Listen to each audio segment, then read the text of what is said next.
Hola, buenos días. Queremos darles la bienvenida a esta conversación a la cual los hemos invitado y las hemos invitado. Tenemos el enorme placer y gusto de contar con Dora Barrancos, quien ha accedido con esa generosidad que la caracteriza a dedicarnos un tiempo en medio de una agenda muy ajetreada, muy condensada, un tiempo generoso de diálogo, de escucha, de discusión con toda la comunidad de la Escuela de Historia.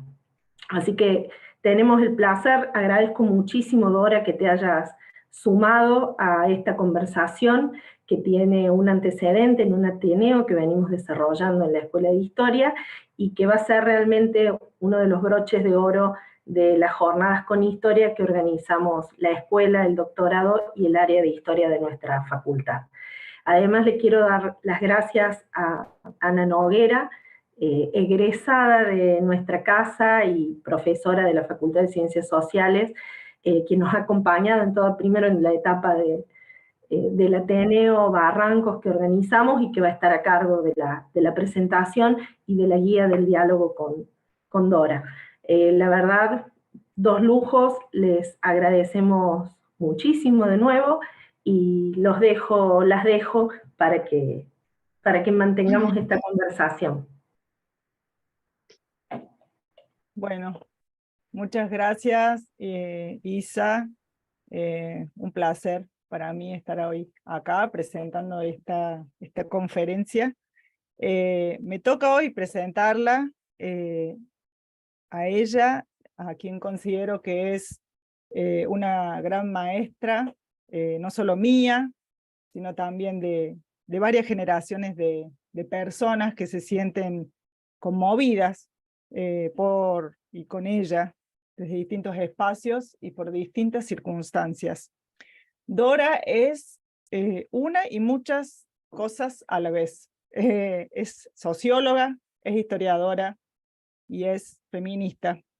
Tres formas de ver el mundo que conforman un tridente potente en sus intervenciones intelectuales. Su contribución a la epistemología de los intersticios, como a ella misma ha denominado a su trabajo, constituye sin duda un aporte fundamental para pensar no solo nuestro pasado, sino también y fundamentalmente este presente. Pido disculpas ahora por hacer una pequeña mención a una anécdota personal. Comencé a leer a Dora tardíamente en mi formación de grado, por recomendación de quien considero otra maestra, Nélida Milagros Agüeros. Empecé a leer sus artículos para mi tesis de la licenciatura. Su libro Mujeres en la Sociedad Argentina, una historia de 5 siglos, profundizó mi interés no solo por la historia de las mujeres, sino también reforzó la convicción de que hacer historia tiene un propósito social, no solo por el conocimiento en sí, sino también por la importancia de la divulgación y las implicancias políticas de ese hacer. En 2007, un poco perdida ahí con el posgrado, conocí a Dora porque Nélida me la presentó en un bar al lado del Centro de Estudios Avanzados. Una maestra le pasaba a la otra, una discípula. Con entusiasmo en esa reunión me recomendó temas, lecturas y metodologías, y sin conocerme, Dora me adoptó. Todo esto viene a cuento para decir y para mencionar una larga lista de palabras que definen para mí a Dora y que estoy segura que me estoy quedando corta. Alegre, afectuosa, coherente, muy generosa y sobre todo una optimista y redenta, como le gusta definirse. Su presencia convoca, reúne y trama. Dora irrumpió e irrumpe como un vendaval en la academia, pero también en la calle. Una intelectual apasionada y una militante comprometida, haciendo cuerpo eso de que lo personal es político. Nuestra rockstar del feminismo. En su último libro, Los feminismos en América Latina, publicado por el Colegio de México primero y ahora editado en Argentina por Prometeo, recupera temas que son parte fundamental de la agenda feminista del presente. El devenir del movimiento en clave latinoamericana, y sus principales figuras, las identidades no binarias, la violencia contra las mujeres, el piso pegajoso, el techo de cristal y los sentidos común patriarcales. Esos y muchos otros temas seguramente van a atravesar este encuentro, esta conversación. Les dejo con ella y que la disfruten. Ay, bueno, muchísimas gracias, querida Anita. Cuando haces esa evocación se me viene hacia un cimbronazo toda mi estructura sentimental y afectiva. Muchísimas gracias. Sobre todo porque fue fácil la adopción y como tú dices, yo tengo un único resorte, y es lo empático, lo que me mueve empáticamente. Ese es mi resorte, creo que es el resorte que en general es el mejor dispositivo que podemos tener los seres humanos, ¿no? El resorte de la empatía. Yo no voy a trasladarme a todo el camino de la humanización, que ha significado de todas maneras, quién sabe, una dialéctica entre lo empático y lo antipático. Es decir, entre significarnos empáticamente, afectivamente, y al mismo tiempo en tener alertas de distanciamiento, de prevención, y de reservas, ¿no? Pero que ha construido en todo caso el nosotros y los otros, nosotres y los otros, ¿no?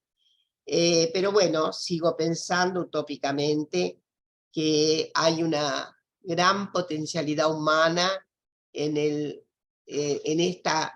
este significado de conjunto, más allá de las circunstancias actuales que han exacerbado ciertas conductas manifiestamente individuales, basadas, quién sabe, sí en algo que es transversal y psicosocial, ciertos resentimientos, ciertas desafecciones del colectivo, ciertas cultivados de el quehacer popular que da sentido a la aparición de extrema derecha. Pero bueno, derechas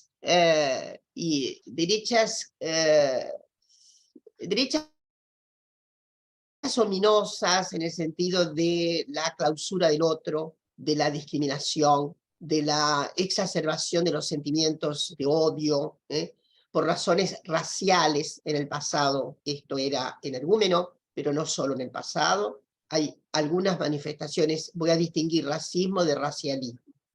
Después vamos a ir a nuestras conversaciones más sobre los tópicos que nos reúnen. Pero me gustaría decir que hay una diferencia entre el racismo, que es ojerizas, prevenciones, y que ha dado lugar, obviamente, a sentimientos racistas a lo largo de los tiempos, se pueden encontrar. Una cosa es esa configuración racista, que parece que no tiene nada de espontáneo, es absolutamente de malla política. Cuando hay dos personas, tres en la humanidad, hay política, hay esa relación social, es una relación política, es una relación de poder, etc. Pero déjenme que no me pierda y decirles que toda esa antigua transhistórica ojeriza de las otredades, por razones étnicas y raciales, ha tenido momentos brutales, ya lo sabemos, con el nazifascismo. Pero en realidad hay que distinguir siempre racismo de racialismo. El racismo es ese sentimiento que puede ser más o menos relativamente espontáneo. Insisto en que nada es demasiado espontáneo. Y el racialismo es algo mucho más grave. Y es la pretensión científica de justificar el racismo. O sea, el racismo es una forma de sentimiento. El racialismo es un grado superior del racismo, porque se pretende hacer justificaciones pseudocientíficas. Ustedes saben que está lleno el panorama de la ciencia pseudo, que ampara nociones todavía racistas. Y a eso lo llamamos racialismo. Y bueno, esa es una, es así, una podría decir, lo ha dicho alguna colega, el inicio del racismo es el inicio de la desconsideración, de la insignificación, de la no igualdad entre los mundos masculinos y femeninos allá en el pasado. El inicio, hay una forma racista, alguien ha dicho, discriminar a las mujeres, secundarizarlas, hacerlas ominosas partes de una humanidad que no tiene todo el desarrollo que conquista la evolución, hacerlas habitar una naturaleza naturanda que no modifica, sobre todo el aspecto de la síntesis emotiva con que funda el sentido, el patriarcado. El sentido nuestro son nidos de emoción, y por lo tanto hay una torpeza de la razón, tal lo que se decía en el siglo XVIII y transcurrió olímpicamente con anuencia de la ciencia durante el siglo XIX. Por lo tanto, esa partición ignominiosa de seres jerarquizados en orden a la capacidad de razón y seres disminuidos en orden a la mera capacidad sensitiva, emocional, que la condiciona a la esfera exclusivamente reproductiva, de cuidados, etcétera, es probablemente una de las experiencias racialistas que hemos tenido. Había una raza menor, la raza constituida por las mujeres, sobre las que se inauguran todas las otras. Me fui un poco lejos, pero valga esta introducción para decirles que efectivamente cuando nos ocupamos ya profesionalmente, ¿no?, de la historia, tal es nuestra condición de posibilidad, estoy segura de que todas las compañeras, compañeros y compañeras que están hoy aquí, estamos oficiando profesionalmente, hacemos de la historia una de los resultados de nuestra propia capacidad profesional. La capacidad que se forma, que busca rigor, que busca dispositivos más eficaces, que tiene que saber perfectamente reconocer una fuente y hacer su crítica, etcétera, etcétera. Es una capacitación, ¿no? Nos preparamos para tal. Y en esto del oficio de historiar, o en lo que sí bien sabemos, también la historia se constituyó como una disciplina científica a inicios del siglo XIX. No es que no hubiera historia, siempre hubo historia. La historia es una transmisión elemental del orden narrativo. Una transmisión elemental, digo, cuando se complejizó, hubo capacidad. Antes había una transmisión oral, hasta que efectivamente ya sabemos, ¿no?, esa migración extraordinaria cuántica a la escritura, que significó que la narración fuera escrita. Bueno, siempre ha habido narrativa, siempre. Ahora bien, y tenemos además recuerda que es muy paradigmático hablar del padre regular de la historia, Heródoto, que la verdad, dentro de las condiciones de posibilidad, de su gestión como historiador, es muy interesante. Puesto Heródoto en el lugar contextual, quiero decirles que nos da una serie de circunstancias, algunas muy fantasiadas, sin duda, porque no pudo viajar por todos los lugares cuya narración hace, y mucho menos valerse de pruebas lo más pertinentes, ¿no?, lo más buriladas en orden a. Sin embargo, ustedes saben que es muy interesante en materia de una habilitación de mundos fantasiados respecto de lo que eran las mujeres en algunas comunidades de su época. Y conviene, obviamente, revisitar a Heródoto sin ningún anacronismo, obviamente. No podemos visitarlo anacrónicamente, como nada podemos visitar anacrónicamente, ¿no? Su situación de pasado requiere, obviamente, la contextualización, ahí es imprescindible. Bueno, vamos a esperar un segundo a ver. Estaba ahora teniendo problemas de conectividad, así que seguramente ya se va a volver a conectar. Esperamos unos segundos. Ahí va, ahí volvió. Tenemos obstáculos. Yo espero que no sean obstáculos patriarcales, que sean obstáculos debidos a simplemente, no sé, tengo que revisar esto si es que hay una debilidad conectiva. Nunca me había ocurrido así. Bueno, entonces, yo vamos a ir más rápido en esto, me fui muy lejos, pero lo que quiero decir es que para los historiadores, el propio camino de la historia debe ser bien conocido, lo más conocido posible, ¿no? ¿Qué ha pasado? Sobre todo con cierta patrística, como ha visto, ¿no? El mundo y la condición humana. Y ahora sí me vengo mucho más cerca. Yo les quería explicar que, obviamente, como sabemos, la historia ha sido transhistórica, pero, obvio, los modos justificativos, lo que podríamos decir, el ejercicio de la racionalidad explicativa era mínimo porque una piensa en el obispo de Bossuet, por ejemplo, ¿no? Haciendo explicaciones de historia. Y va a haber un trámite acontecimental debido a la trascendencia divina, salvo algunas figuras que Vico, por ejemplo, es una figura notable, y en realidad tiene unas enseñanzas que todavía repercuten. Hay algún pensamiento del pasado que resituado todavía tiene un eco de significación. Vico, por ejemplo, siempre lo vamos a decir, ¿no? Él es el protoprotagonista de una historicidad, del historicismo. Voy a recordarles algo muy elemental de Vico. Vico decía, puede ser incognoscible todo el sistema de la naturaleza. La naturaleza puede sernos incognoscible porque deriva de un sujetamiento trascendental que no depende de la condición humana. ¿Está?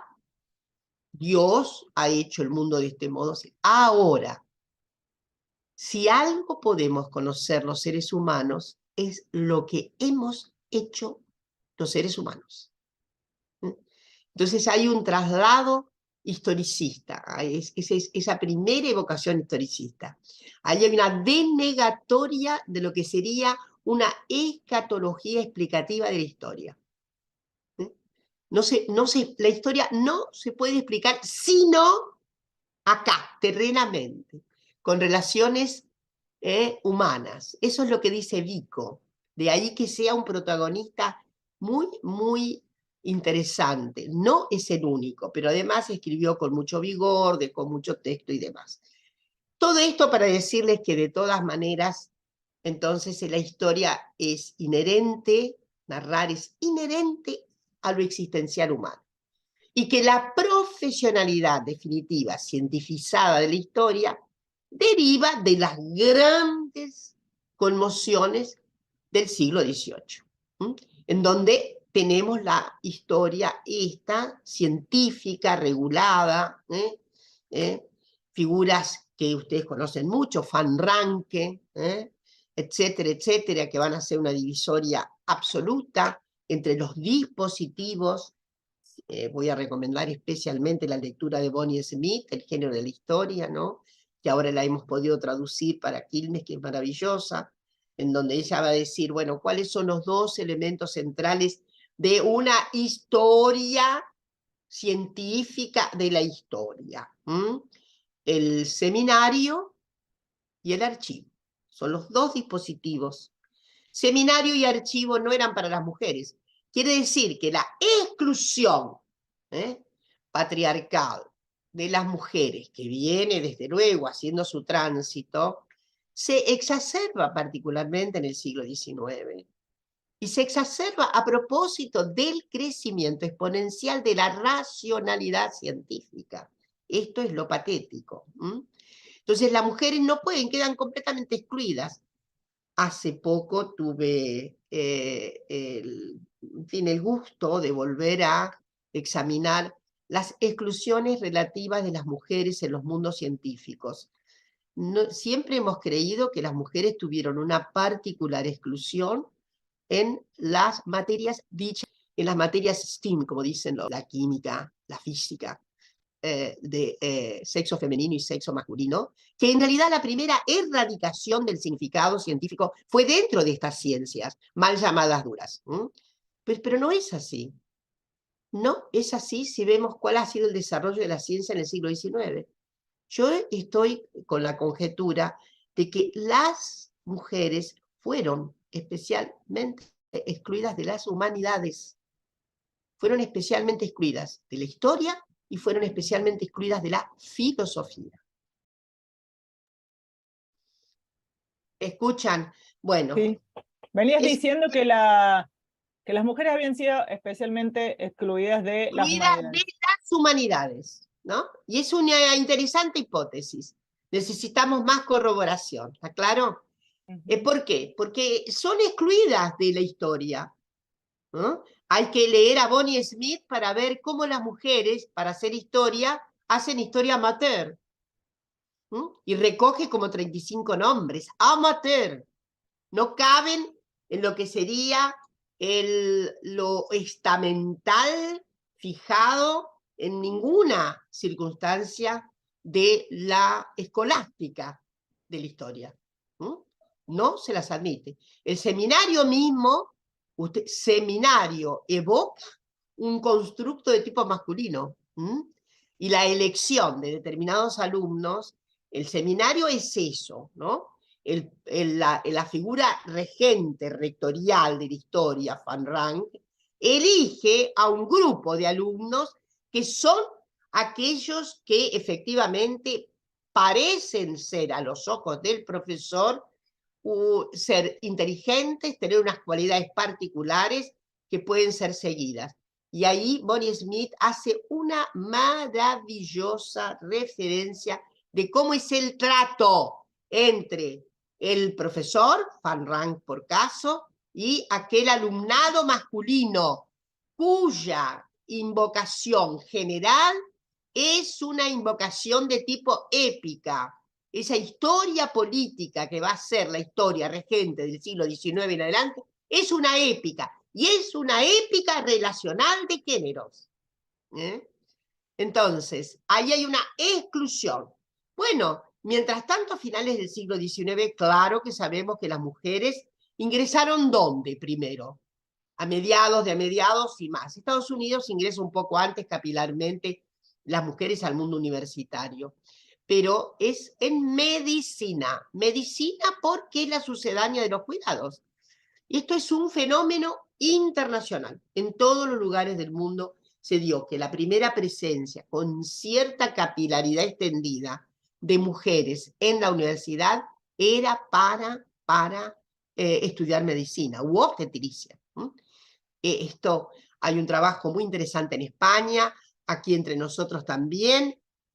Voy a recordar, Alicia Palermo hizo un trabajo de tesis doctoral refiriendo esas expresiones que consagraban a las mujeres, la medicina, sin que pudieran luego ocupar lugares en la estructura formal de administrativa hospitalaria. Es el caso de Grierson, nuestra primera médica, ¿no? Que nunca pudo encontrar un lugar en la vida hospitalaria. Le denegaron por ser mujer, inclusive el hecho de haber ganado un concurso médico.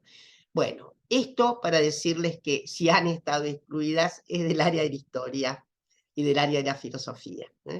Cuando recurrimos a cuáles son las mujeres que han hecho historia en el siglo XIX, es lo que Bonnie Smith cuenta, amateur y figuras que hoy está siendo recogidas. De modo que inclusive tenemos ahí algo pendiente. A mí me hubiera gustado recoger las amateurs del siglo XIX. Hay una amateur interesantísima, ¿no? Que es, escribió de todo, que era literatura y demás, también la historia. Y Juana Manuela Gorriti era una historiadora. Ha habido algunas que efectivamente todavía tenemos que convocar, sacarlas de la negrura, Y ahora sí me gustaría ir más adelante en la propuesta un poco epistemológica. Ana ha dicho bien, a mí me gustan los intersticios, porque tiene una referencia, lo intersticial deriva, por supuesto, deriva también de una concepción Foucault, ¿no? Foucault le gustaban andar no por andar por las formas de mayor exclusión. Ahí estamos, ¿no? Sí, ahí está. Estamos ahí, qué increíble. Cada 5 minutos parece que esto.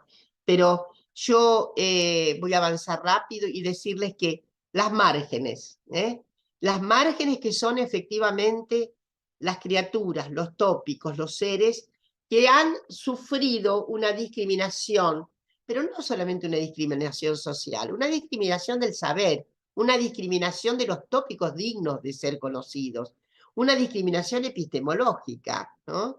No solamente el trato, el destrato, ¿no?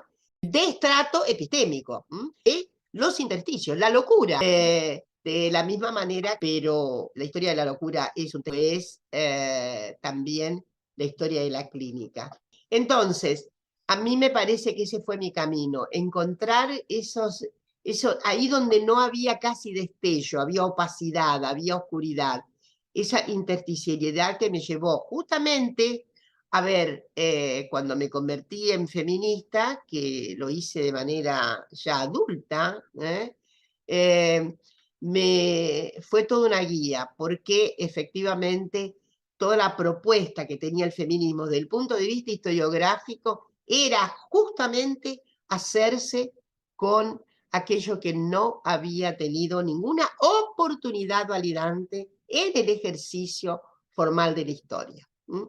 Entonces, a mí también me va a gustar transmitirles mucho que una de las formulaciones a las que yo me he apegado es al constructivismo, ¿no? El constructivismo tiene relaciones muy, digamos, muy importantes. Vygotsky, el gran educador y demás, que es muy conocido, parte de la idea de que no es posible el propio conocimiento y lo que hacemos sin una singularidad que es la de la construcción, que el acontecimiento del saber, el hecho científico no está dado ahí para que lo descubramos. Hacemos una construcción del conocimiento. Esa construcción del conocimiento ha sido también muy validada por Bruno Latour, el grupo que lo acompañaba, y a mí me da muchísimo gusto siempre recomendar a una gran autora, Gnor Cetina. Gnor, como los calditos, Gnor, no sé si no son parientes. Gnor Cetina, con La fábrica del conocimiento. Es un libro deslumbrante. Si bien la fabricación del conocimiento a la que ella se refiere tiene como base a las ciencias naturales, digámoslo así. Pero el recorrido para construir el conocimiento es muy fascinante. Como en realidad vamos apostando, y vamos apostando también con cambios de lenguaje. Cambios de lenguaje que no son solamente cambios de lenguaje, son también operaciones conceptuales. Y vamos modificando, al punto de que ella hace lo que podríamos decir el esquema de un paper, cómo nace un paper, cómo ese paper se va cambiando, cómo finalmente deriva en otro. Las condiciones de posibilidad del propio conocimiento, ¿no? Que no son las que creemos exclusivamente unas condiciones excepcionales, de enorme transparencia, ¿no? Cuando estamos oficiando en la procura de algunos datos, nos mueve muchísimo, muchísimo el deseo y la pasión. Eso tampoco está en lo que podría ser los manuales habituales para la interpretación historiográfica. El deseo y la pasión. Estoy volviendo a leer este texto de John Scott, que recomiendo mucho, La fantasía de la historia feminista. Léanla porque tiene muchísimos elementos de autoimpugnación al mismo tiempo que de una exposición muy, muy interesante de cómo se ha generado. Permítanme leer lo que dice en la página 89. Dice John Scott, figura importantísima para la saga historiográfica feminista. Mi fantasía de la historia feminista, aquella que anima este libro, es la de una búsqueda por comprender que nunca se satisface completamente con sus propios resultados. Una fantasía donde la lectura crítica reemplaza las operaciones de clasificación, donde la relación entre el pasado y el presente no se da por sentada, sino que se considera como un problema a explorar, y en la cual el pensamiento de los historiadores, al igual que los temas que investiga, no son objeto de indagación. Esto implica que la locura y la pasión reclamadas, nombra a un profesor que le hizo una excelente crítica a ella, Parker, se encuentran a ambos lados del proceso crítico. Y termina, por esa razón, como señala Certeau, Certeau es una figura notable, hay que leerlo, la praxis analítica siempre es un acto arriesgado, que nunca elimina la sorpresa. No se puede ambigüedad de una serie de palabras en una ley. El saber nunca garantiza ese beneficio. Esto me parece una frase extraordinaria. Me van siguiendo de todas maneras, puedo captar digamos, pueden devolverme de alguna manera si están siguiendo esto, si están acompañando bien.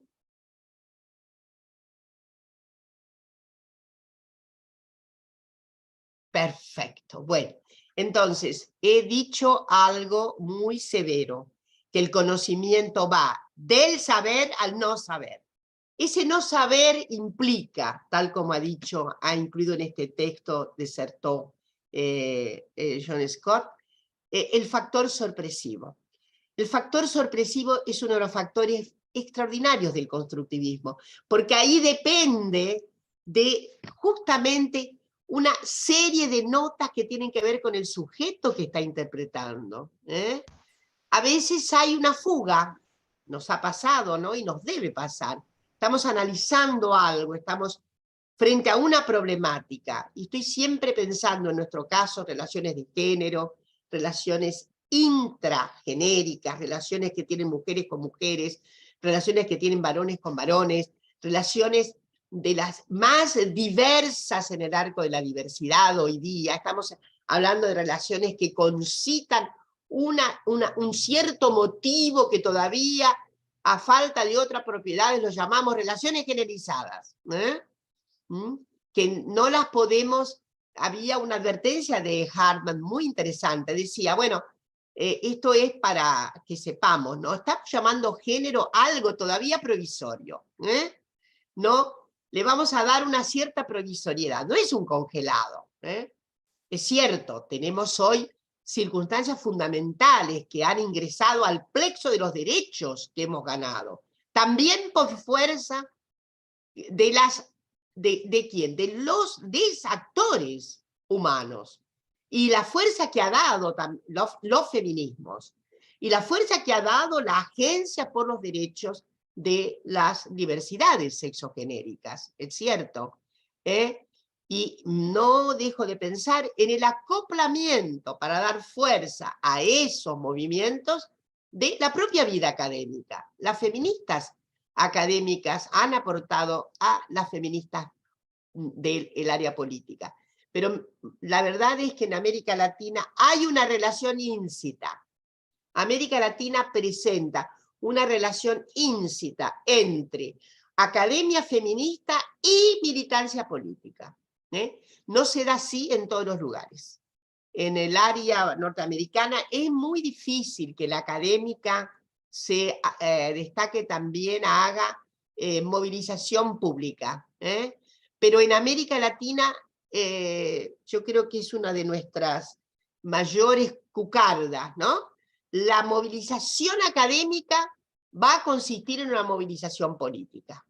Y ahora déjenme decirles que también hay teorías feministas que orientan políticas públicas. Teorías feministas dan lugar a decir ¿cómo digo? Porque se da como una condición de posibilidad de derechos positivos. En algunos casos, voy a relatar algo, que es muy importante, y que tiene mucho que ver, por eso, cuando la articulación política. Unas feministas liberales tienen una articulación con una política.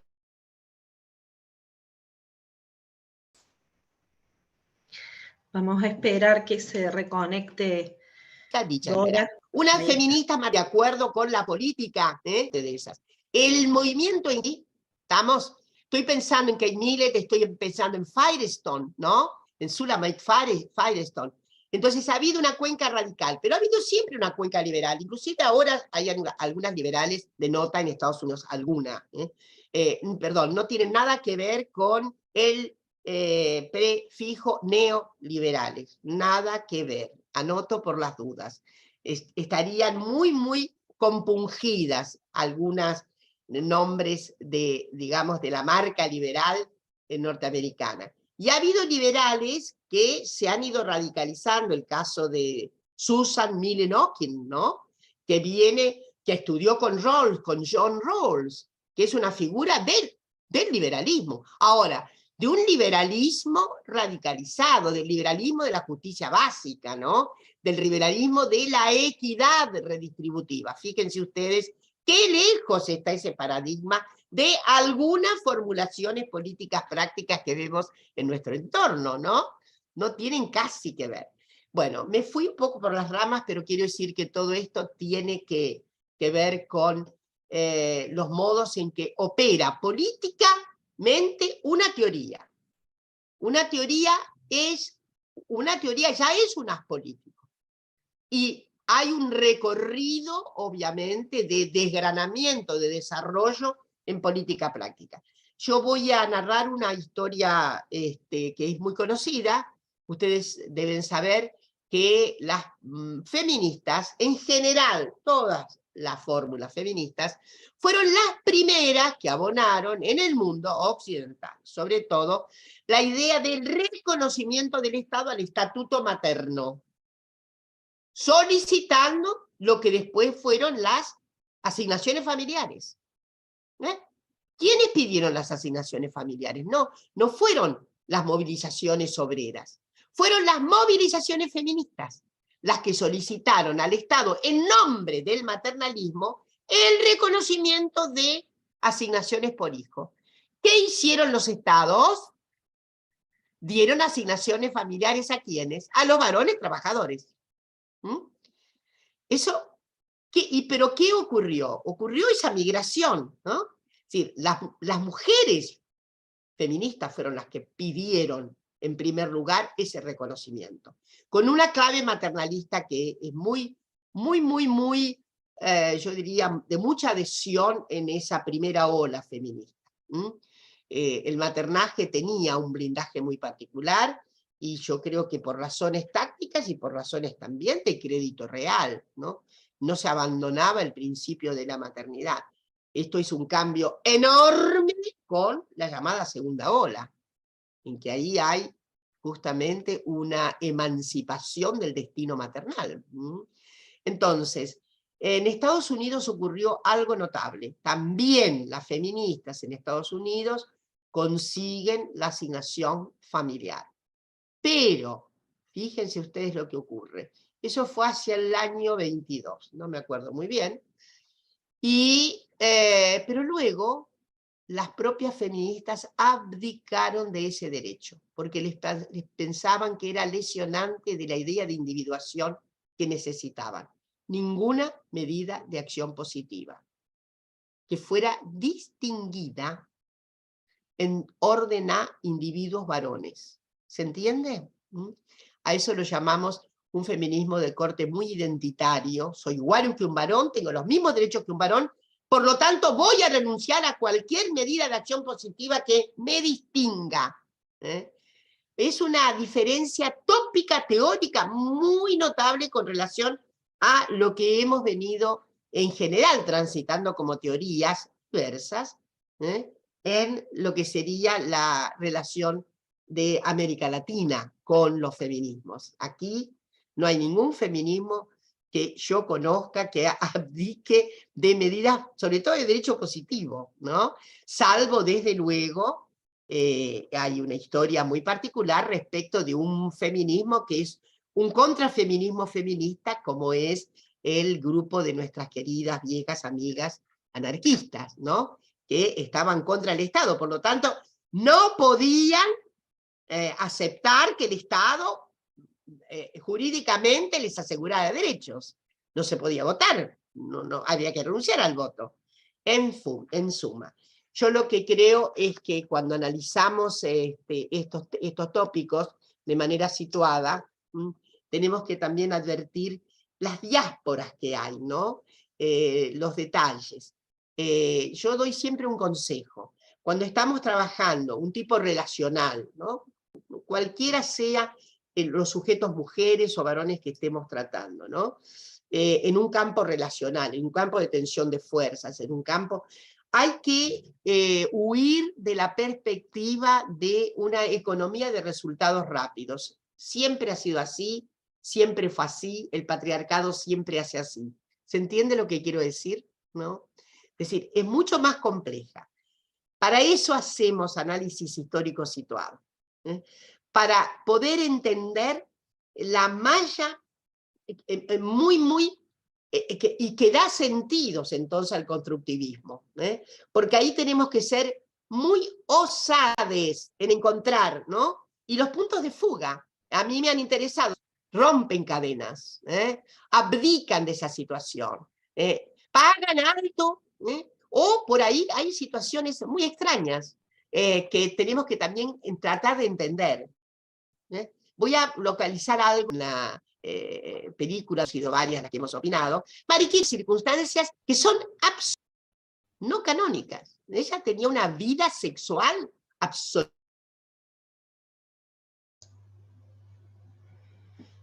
Bueno, nuevamente parece que el patriarcado le ha cortado la conexión. Vamos a esperar un ratito que se vuelva a conectar.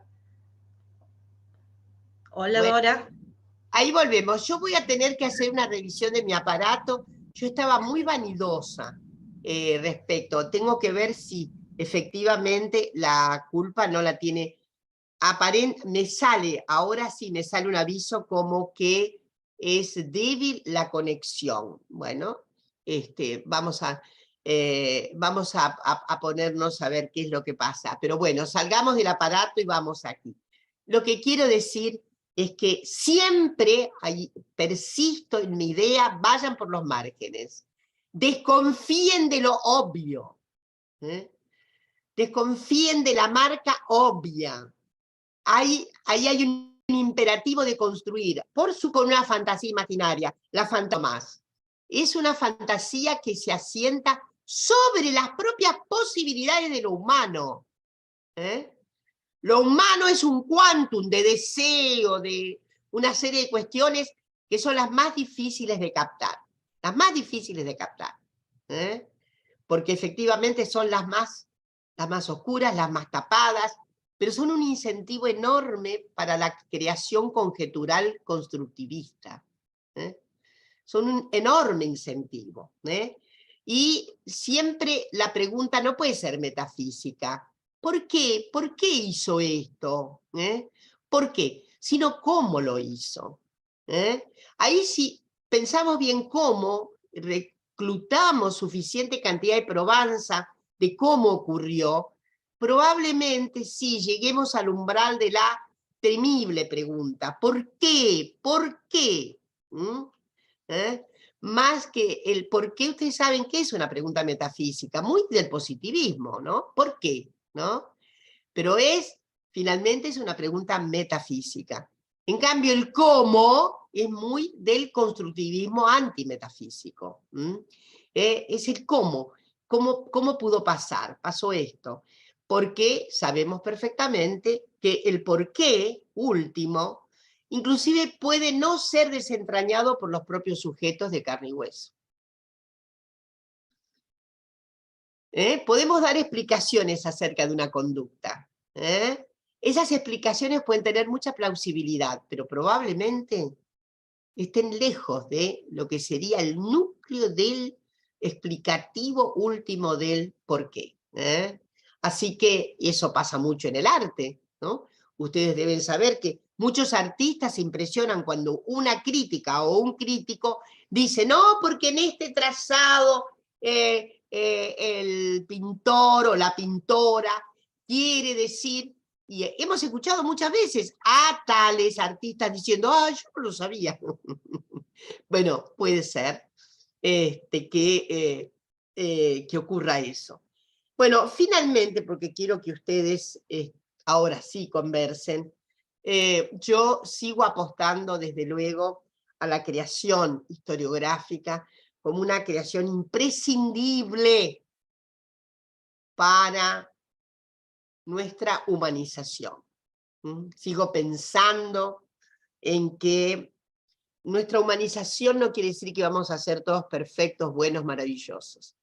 Quiere decir que vamos a tratar de concebir lo humano como crítico, como una probabilidad respecto del acierto. Sí, desde luego, y después se imponen ciertos valores que no tenemos por qué, podemos participar de algunos valores básicos. Y estoy segura que en nuestra comunidad historiográfica hay algunos valores básicos. Destreza para la verdad, para decir la verdad es inexistente. Destreza para mostrar la prueba. La verdad, Foucault, ustedes saben que puso en caución a la verdad. Algo es verdadero en términos de plausibilidad del análisis crítico que hago. Nada más. Porque eso sí, lo sabemos muy bien en historia, en historia y en la vida, y en la condición de posibilidad de nuestra existencia, asistimos a un acontecimiento. 20 personas asisten a un acontecimiento, inclusive un acontecimiento completamente empírico. Y vamos a tener casi 20 versiones diferentes sobre el acontecimiento. Inclusive si era más rojo o era claro. Tenemos esa suerte en mente, ¿no? Pero eso depende de cada quien también. Depende del sistema de repertorios de subjetividad casi transitados psicoanalíticamente. Depende de los mecanismos de defensa que tengamos, también en nuestra profesión como historiadores. Hay una circunstancia inexorable que ocurre con todas las ciencias y no solo con las humanidades. Hay una impronta subjetiva fundamental. Esa impronta subjetiva no demerita el cuadro situacional que queremos narrar, conocer, o el fenómeno que queremos reunir con otro fenómeno. No lo demerita. Las ciencias llamadas con tanta inexactitud, exactas y naturales, y no hay ninguna ciencia exacta hoy día, ninguna, absolutamente ninguna, pero hay una pretensión decimonónica de la exactitud, que es enrostrar a las humanidades su capacidad de absoluta inexactitud. ¿No? Pues no es así, felizmente no es así. Lo que quiero decirles es que, de todas maneras, el conocimiento es una aventura fantástica, extraordinaria. Y hay que alentar a las jóvenes generaciones a que el movimiento para el conocimiento es, insisto, un primer movimiento apasionado. Tiene que haber sensibilidad. Luego, desde ya están las reglas, esas que Norbert Elias marcó. Ahí estamos. Nuestro oficio es trascendente, no cada una de las autorías. El conjunto historiográfico es trascendente. Es un conjunto que efectivamente se liga a una práctica humana fundamental. Y esa práctica humana fundamental tiene como objetivo central la dignificación. ¿Qué perseguimos con el conocimiento? Dignificar nuestra morada humana. Conocer significa que puntos de dignificación. Conocer significa un paso adelante en nuestra condición hominidia. Y por lo tanto, no me puedo apartar de ciertos valores y ciertas concepciones. Les historiadores que no tienen concepciones valorativas, la verdad, son como una milanesa sin rebozo.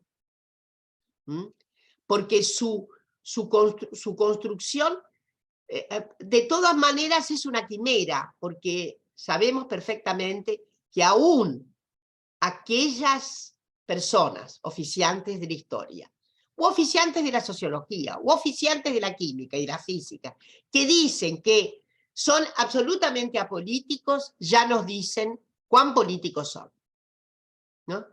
Está dicho el aviso de su propia politización con la augusta determinación de ser apolíticos.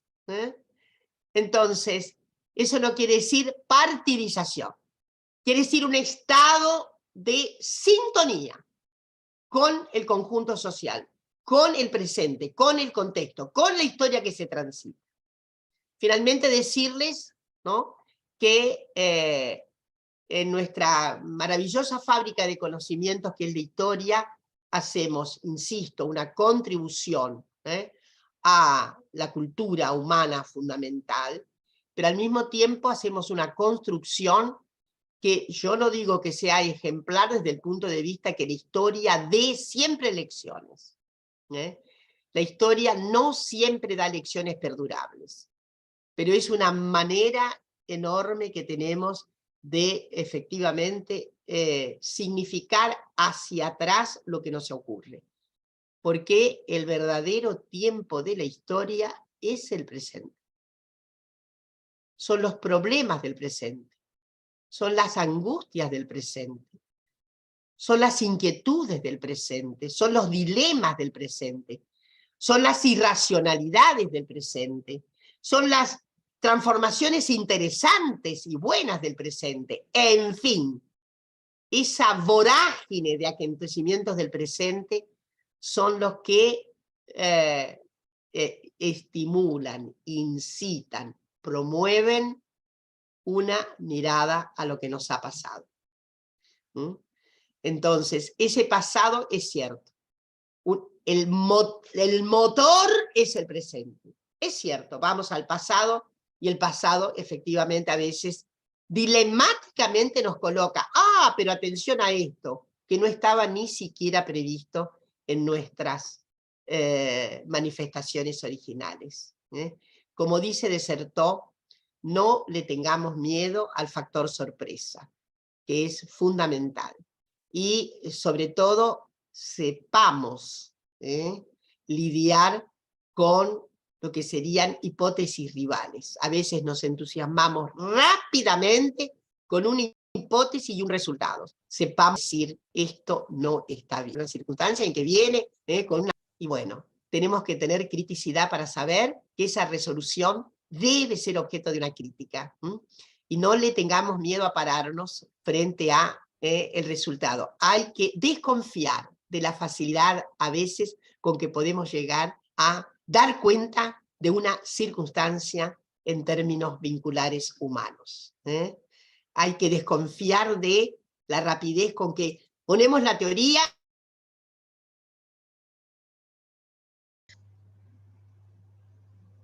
Bueno, ahora se desconectó. Vamos a esperar que vuelva a conectarse.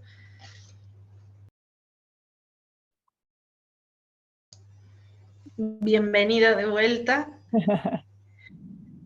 Nos quedamos en desconfíen de las respuestas rápidas.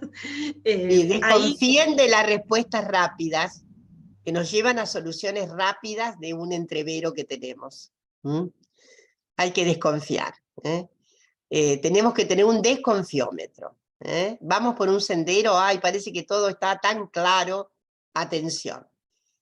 Pero la última cuestión que dije, pero no olviden que sin historia no hay condición humana. Sin historia no hay condición humana completa. Así que es un vertedero fundamental para el condicionante de la especie. A pesar de todas las, yo diría, las circunstancias que, bueno, han significado hostilidades a las ciencias sociales y a las humanas, ¿no?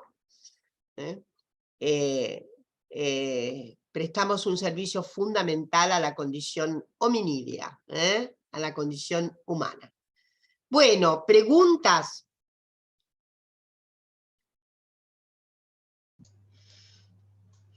Bueno, muchas gracias, muchas gracias, Dora. Creo que Ana va a iniciar con algunas inquietudes que habían surgido del diálogo las semanas anteriores, mientras esperamos que la gente nos vaya pasando sus inquietudes presentes. Sí, hoy no fue el día de las conexiones para nadie, que en un momento también a mí se me desconectó. Algo pasa, ¿no? Se me cortó la luz, todo me pasó, o sea... Ay, no me digas, Ana, más agresivo todavía. ¡Qué barbaridad! No, yo no sé qué es lo que pasa, pero me salían ahora últimamente mensajes que decían débil conexión. Algo pasa. Pero algo está pasando, digo, en el ambiente. Hay algo con la red. ¿Sabes qué, Dora? Una de las cosas que estuvimos conversando en los distintos encuentros, que salió así como una preocupación,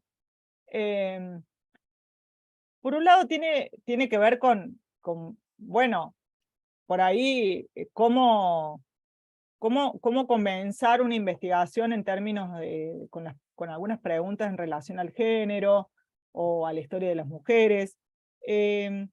Pero sí había como una sensación de que todavía existía una brecha importante dentro de la historiografía, en todo caso, no de la historia, sino de la historiografía, a incorporar esta perspectiva desde un lugar que no sea una sumatoria de una historia general a la cual se le suma algo, sino más bien que puedan transformarse las preguntas, como decía Giselle Bock, a nuevas preguntas a viejos problemas.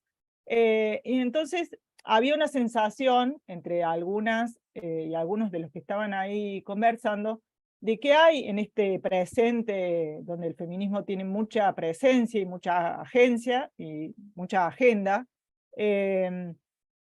una militancia que está pugnando por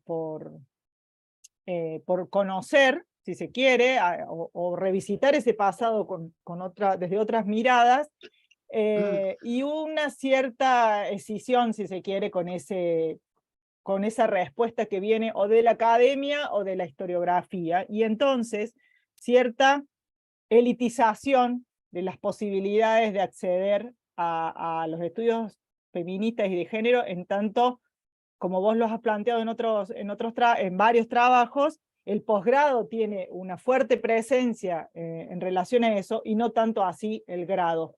Es un diagnóstico que se hacía, por lo menos desde acá, desde la Escuela de Historia de la UNC, no sé cómo será en otros lugares, pero que hay una gran brecha entre el grado y el posgrado, y ese era algo que quedó ahí, digamos, dando vueltas.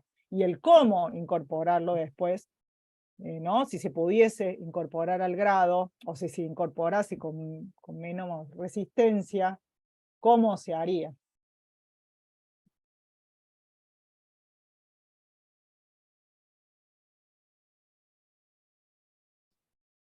Bueno, esto se llama atrancos y barrancos, ¿no? Bueno, yo voy a ser rápida. Hay dos cuestiones. Una es, tenemos una historiografía de las mujeres que hace paralela a la otra, y que de vez en cuando, la formalización más estereotipada de la historiografía incorpora. Cada vez más hay posiciones políticamente correctas, pero ¿cuándo vamos a conseguir una historiografía de integración completa? Y esa es una causa pendiente. Yo creo que esto es todo un programa para adelante. Como en vez de tener la adenda, historia de las mujeres, tenemos una real composición íncita de los procesos. Es todo un desafío. 2, sí, hay que, efectivamente, yo he advertido, y siempre me ha preocupado que haya suficiente divulgación. Podemos escribir un poco más difícil, en tono de paper, pero tenemos una necesidad de hacer una suerte de divulgación, que es necesaria. Los otros días hubo un congreso de historia pública, que es en realidad la historia que se divulga en Quilmes, y estuvo muy interesante. Porque yo dije, en el siglo XIX había solo historia pública, porque la historia no era, se hacían libros y se hacían conferencias, se divulgaba. Después vino la historia del paper, y que luego esa le da sentido a una mayor cripticidad a la bibliografía libro. Bueno, hay que superar esto, tenemos que encontrar los caminos para que todas las gentes tengan comunicación. Si no, no cumpliríamos esto de sirve para hacer más digna la condición humana, para integrar la condición humana. Y la última cuestión, sí, todavía sigue siendo devoción del posgrado. Estos temas, todos los posgrados, todas las universidades, todas tienen posgrado de género, todas. Diplomatura, algunas tienen 3 diplomaturas, miren, los contaba los otros días, muy exquisitas, una en violencia, la otra en políticas públicas y no sé qué, la otra, son 3 tópicos, 3 diplomaturas. O sea, pero es de posgrado, cuando ya la cabeza está formada, y hay algunas materias, algunos lugares en donde esto se padece particularmente, lo he venido diciendo.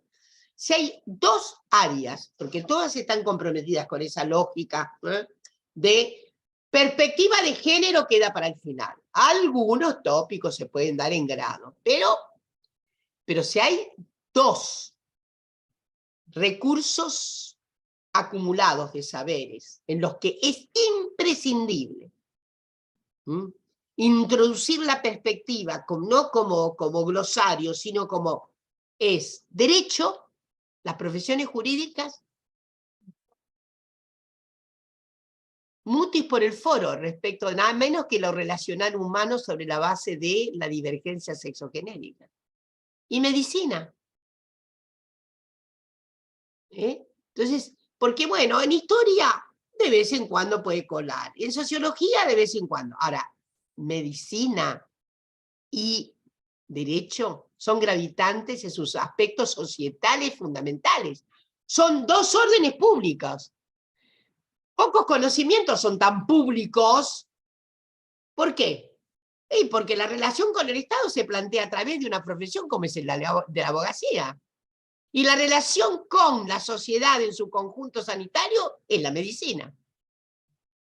¿Se entiende lo que quiero decir, no? Tienen un peso gravitante público.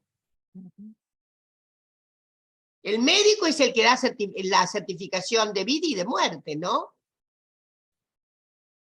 Es un agente público. Y una abogada y un abogado es un agente público. Entra en el litigio con quién, permanentemente. Entonces, es enorme ahí la responsabilidad que se tiene porque no se incorpora la perspectiva. En derecho, perspectiva de género se ve solo en posgrado. Ni siquiera cuando se dan los datos de cambio del derecho civil, he dicho la vez pasada, si pusieran historia dentro de cómo se enseña derecho civil familias, ya tendríamos un asomo extraordinario de perspectiva de género.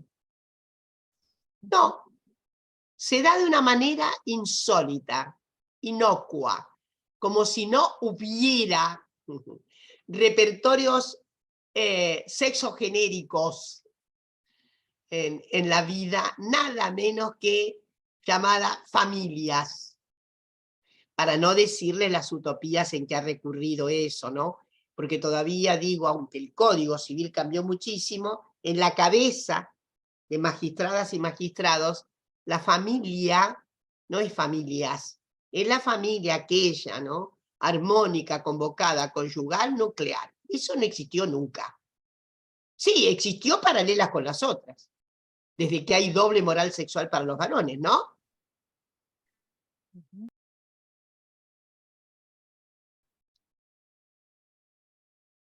Enos conectadas. Empezaste a hablar mal del derecho y viste lo que pasa. Exactamente, empecé a hablar mal del derecho, pero es como lo cuento, ni siquiera derecho penal. Y tienen una ideología, que el derecho como es columna vertimiento, se lo ve como estático, ¿se entiende? El derecho se lo ve estáticamente. Y la verdad es que por fuerza de la voluntad legislativa societal que hemos tenido, se ha alterado notablemente. Notablemente. Fíjese la caída nomás del significado de que tenía adulterio como delito, que ya no existe más desde 1985. ¿No sería maravilloso que hubiera, junto con derecho civil, familias, una evocación transhistórica del concepto de adulterio? Ayudaría muchísimo, ¿no? Para no hablarles del derecho penal y la prerrogativa de matar a la cónyuge por honor, como eximiente del Estado. Por eso el Estado fue femicida, autorizador de la muerte de la mujer por caso del adulterio, o al padre por caso del deshonor de la hija. La mata, eximiente. ¿Entienden lo que quiero decir? Es eximiente. En fin. Pero eso ayudaría mucho. Historizar los conceptos en derecho ayudaría muchísimo, justamente en el panorama de construir una perspectiva de género que no sea una adenda, que no sea un agregado, que sea íncita, que sea constitutiva. Ahora, digamos, esa pregunta, creo yo que deberías incluir a las masculinidades. Y no las está incluyendo, porque pareciera como que, bueno, ahora vamos por la historia, como que el género, lo has dicho ahí en algunos textos, está asociado con mujeres, y ahora con disidencias, pero no incluye a los varones. De Es hecho, verdad. conversábamos como en los encuentros de que éramos la mayoría mujeres. Entonces hay algo ahí, me parece que también, y quiero preguntarte qué te parece, en relación a cómo construimos desde la historia, porque es lo que nos convoca, pero también puede ser desde todas las ciencias sociales, a dónde ponemos el foco también. Porque me parece que estamos como esquivándole a esa otra pregunta, que quizás los varones no van a abordar, pero que nosotras, digo, o el feminismo tampoco lo está como agarrando mucho, que es la pregunta por las masculinidades. En realidad, lo que debemos hacer son relaciones entre géneros. Esto es el asunto. Género, tal como lo decís, tiene una perspectiva, que en algún momento por ahí digo, que está asociada a los estudios que tienen, en los que se da primacía al estatuto femenino, en todas sus condiciones de imposibilidad, digamos, ¿no? De posibilidad también, pero más de imposibilidad. Pero tenemos que hablar de relaciones generalizadas. Si hablamos de relaciones generalizadas, hay una evoca, hay además tres perspectivas, según Braidotti, figura que yo quiero mucho. Las relaciones que tenemos con nosotras mismas, con las 1000 mujeres que nos habitan, las mujeres que tenemos con otras mujeres de todo orden, desde la filialidad, la maternidad, la amistad, el erotismo, lo que fuere, y las relaciones que tenemos con la masculinidad, pero ¿qué? En sus diferenciales. la masculinidad es como lo femenino, no es monolítico. Entonces sí, hay una mengua. Hay mucho oficiante hoy especializado en masculinidades. En general, la masculinidad viene más a cuento de la historiografía cuando se trata de historias de la sexualidad. En la historia de la sexualidad, una podría decir, hay mucha presencia, pero es un aspecto de la historia. De modo que no hay cómo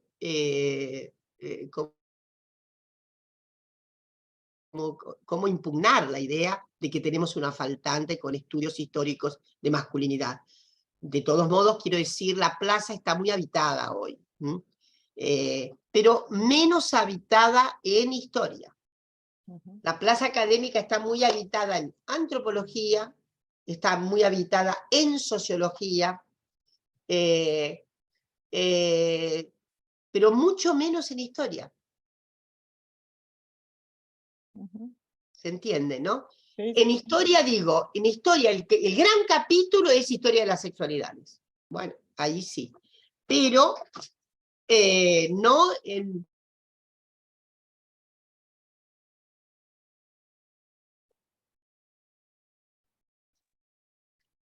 Enos ahí.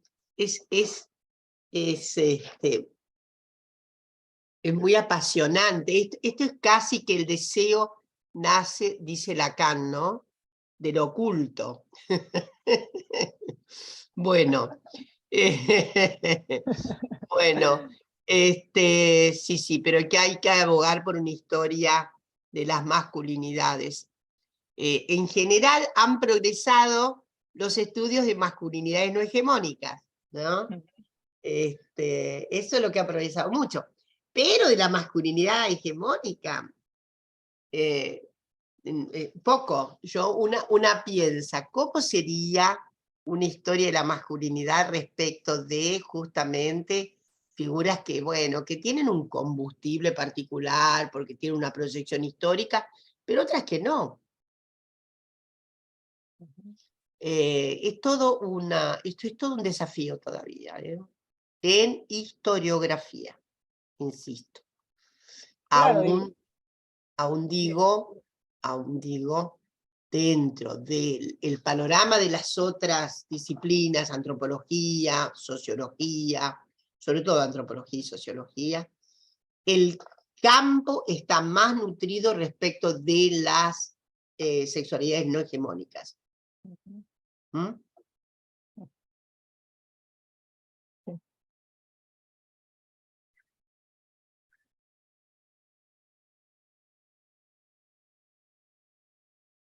no sé si hay ahí en el chat preguntas, comentarios. Acá no veo en el chat.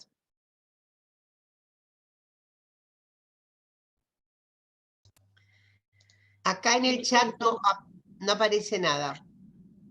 No, acá lo que, bueno, están agradeciendo todos, leo un poco. Aura Rojas nos dice buen día, saludos desde Caracas, agradecida con la Universidad Nacional de Córdoba esta conferencia de Dora Barrancos, todo aprendizaje crítico, con ella y ustedes. Carol Solís nos dice, más allá de los problemas de conexión, con su excelente exposición tenemos muchísimo para reflexionar. Felicitaciones. Magali Paz, qué maravilla escucharte. Silvana Yomaja, Dora, una fábrica de aprendizajes amorosos. Gracias por este encuentro. Pablo Requena, pese a los problemas de conexión, una excelente mañana con Dora. Agradecemos su predisposición y paciencia. Todos comentarios de ese estilo. Menos mal que hay acuerdos, pero lo ideal, seguramente en copresencia podrían suscitarse algunos debates así muy, muy interesantes, ¿no? Respecto de algunos detalles del punto de vista. Algunos detalles del punto de vista finalmente pueden alterar, no digo todo el punto de vista, ¿no?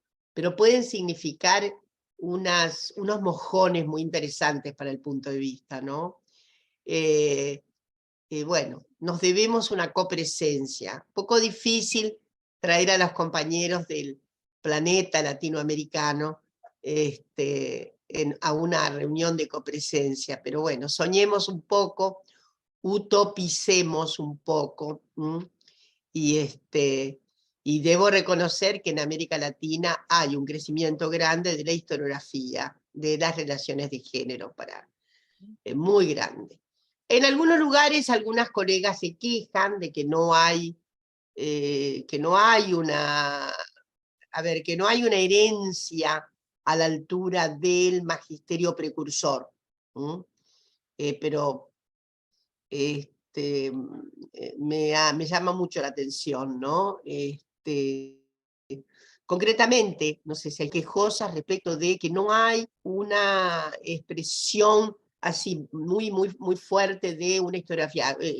México tiene una formación notable y tiene una cantidad, una producción notable en materia de historia de las mujeres, historia del feminismo, historia de las relaciones de género, etcétera, etcétera.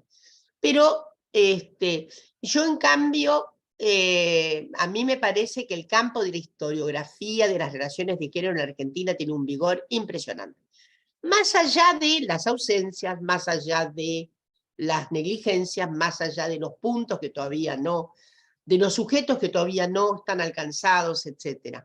Pero yo creo que es... Bueno, acaba de aparecer la segunda versión de una nueva historia de las mujeres, que voy leyendo de a poco porque son 3 tomos. Y, Falta uno todavía. falta uno, y ahí está Ana, de modo que, y bueno, y me está, ¿cómo decirlo? Método encontrado de comunicación. El método es leve, el método, digo, al estilo comunicacional, ¿no? Así que he visto eso, con mucho gusto. Como ven, hay una producción impresionante. Yo hace 2 años, 3, tenía algunos datos del CONICET, ahora no los tengo porque, bueno, no los he pedido, pero me los hubieran hecho. Digo, cuando todavía estaba como directora en el último año, pedí un pequeño informe a la gente de Recursos Humanos sobre los proyectos que tenían que ver con... ¿Y saben cuántos becarios? Becarios doctorales, becarios postdoctorales y la gente de carrera. Estaban cerca de 300. Era muy, muy notable. Y bueno, y de hecho se encuentra hoy una situación muy novedosa respecto de las preocupaciones, inclusive las otras preocupaciones, que las unidades académicas ahora miran hacia adentro y encuentran a sus propias mujeres de carne y hueso oficiantes, padeciendo violencias, etc. De ahí la RUGE. En fin, hemos dado pasos muy importantes. La RUGE cumple un papel muy importante y creo que no es la única red, pero es una de las redes más importantes de América Latina en materia de el para nos. Teníamos, yo siempre digo, bueno, hacíamos estudios de géneros vinculados a las sujetos que estaban afuera. Pero no a la interioridad. No, esto no lo veíamos. No veíamos las relaciones de géneros intramuros. Notable, ¿no? O las veíamos, pero hasta que eso también se derritió, y bueno, y después conseguimos RUGE y tal. Entonces yo creo que... Sí.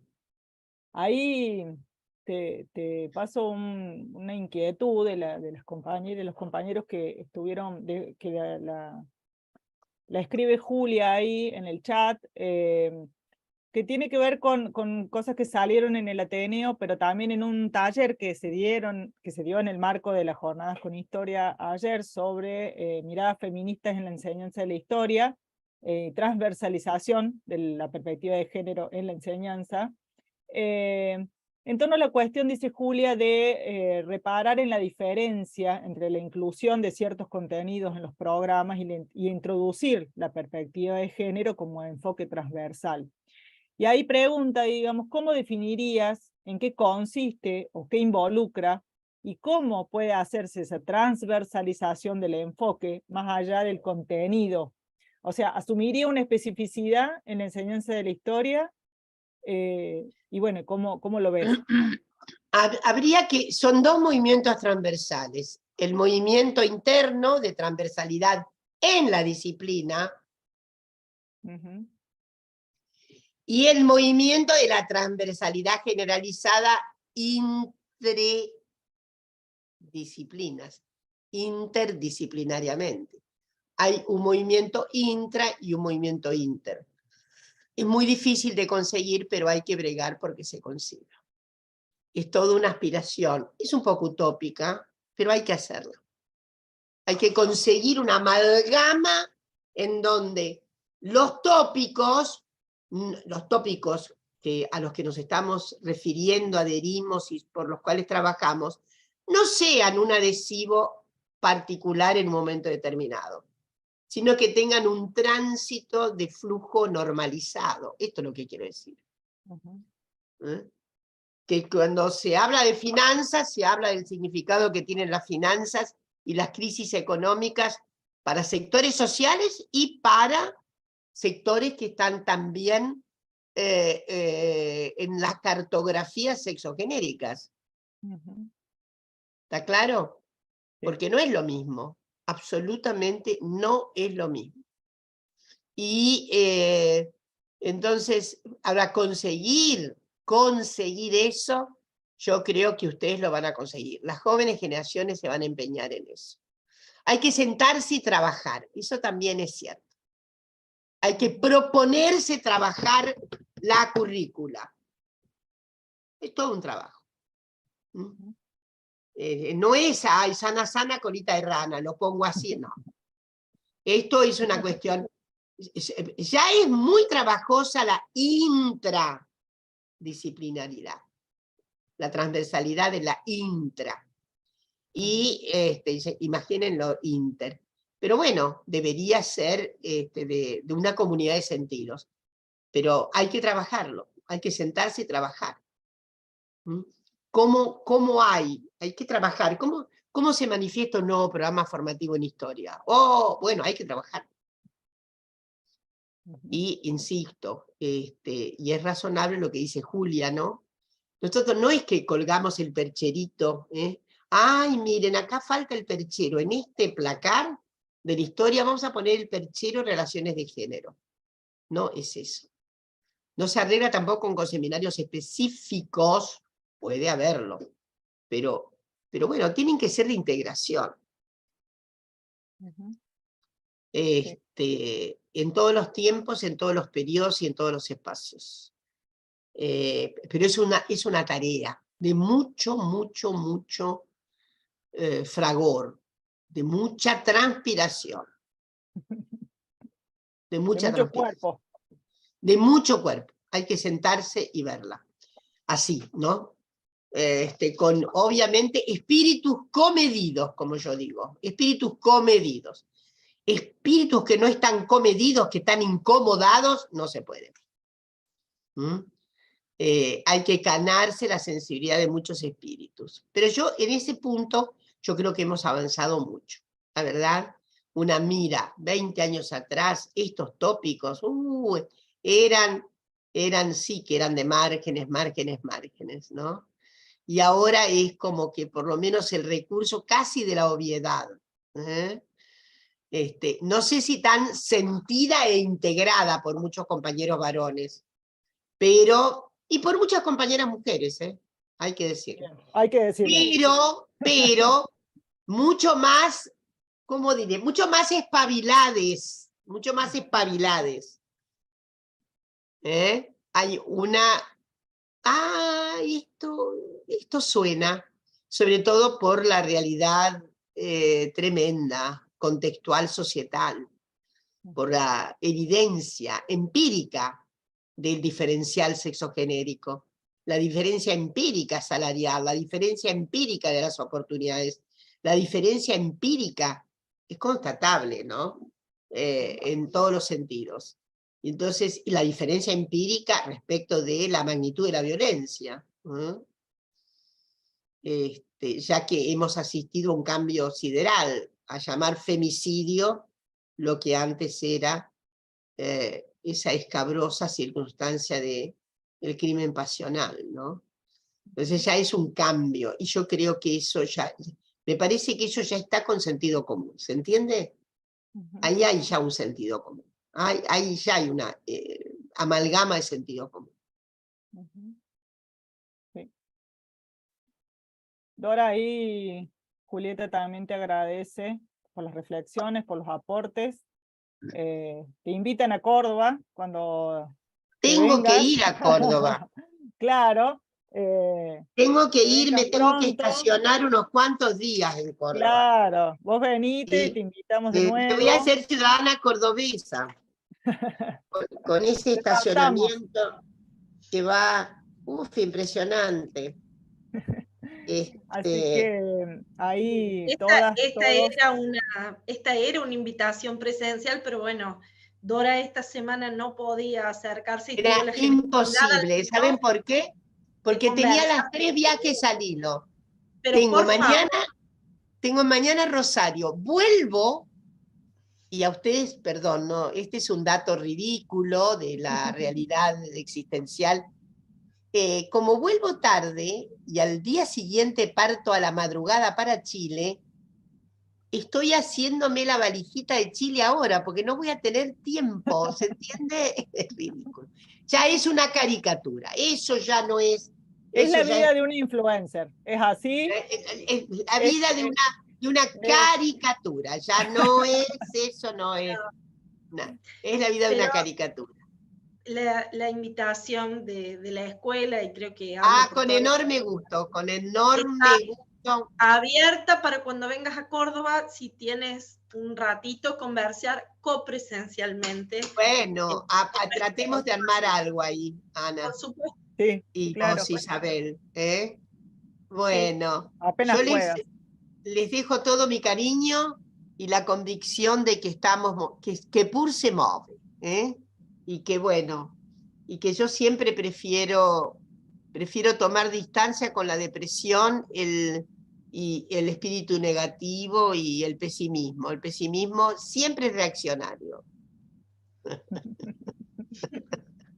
Claro, claro que sí. Prefiero darle esa...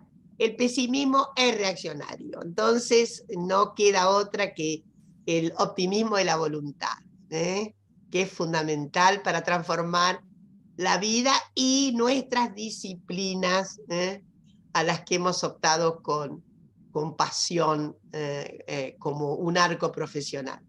Así que les mando un abrazo enorme, a cuidarse del frío y a cuidarse de otras alimañas también. Que son más peligrosas. Muy Cuídate mucho vos también. Muy peligrosa. Como Muchísimas dice gracias.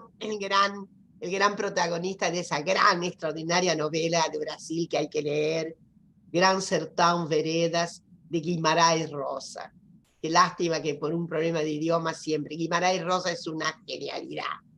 Y el personaje vive con un latiguillo, narra en primera persona, de repente se para, como se para nuestro, y dice,